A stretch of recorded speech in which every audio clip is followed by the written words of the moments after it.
By the end of 1848, Persia had a new king. Muhammad Shah had died and his 17-year-old son, Násiri'd-Dín Sháh, took the throne. During the rule of Muhammad Shah, the Báb had been imprisoned in Azerbaijan. However, this was largely due to the interference of clerics and officials who wanted to ensure that the Shah and the Báb never met. They were terrified that the king would come under the influence of the Báb and that their stranglehold on power would end. When the new Shah came to the throne, things were different. He was young and easily convinced that this Bábí movement should be destroyed. This change regime brought the first official state action against the Bábís at the fort of the Shrine of Shaykh Tabarsí.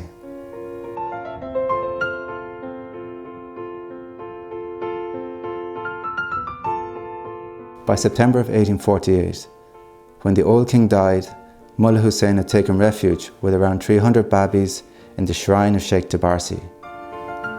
Having some months earlier received the Báb's green turban and instructions from him to free the imprisoned Quddus, Mullah Hussein had set out with his band of companions. However, as they travelled, they were subject to constant attacks by mobs, incited to hatred by local clerics. Galvanized by his dedication to the Báb and his desire to protect his fellow Bábís, the once timid scholar Mullah Hussein developed a reputation as a force to be reckoned with as he valiantly fought off attack after attack. Arriving at the Shrine of Shaykh Tabarsí, Mullah Hussein and his companions built rudimentary defences to protect themselves, and by the end of 1848, even more Bábís had come to shelter from persecution in that fort.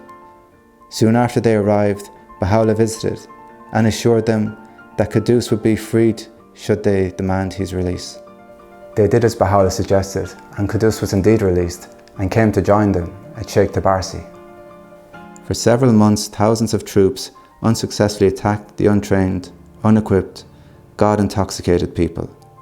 In January of 1849, the governor of the province arrived with extra troops. By then, more than 6,000 troops surrounded the fort. Despite being outnumbered, with heroic courage, the Bábís routed the governor and his troops.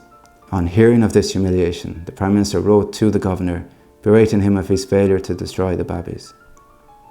"I have charged you with the mission of subduing a handful of young and contemptible students. I have placed at your disposal the army of the Shah, and yet you've allowed it to suffer such a disgraceful defeat." The courage and resourcefulness of these 500 souls, under the leadership of Mullah Hussein and Quddus, continued for months to defy all government efforts. The siege of Shaykh Tabarsí was proving to be harder to end than government officials had ever imagined.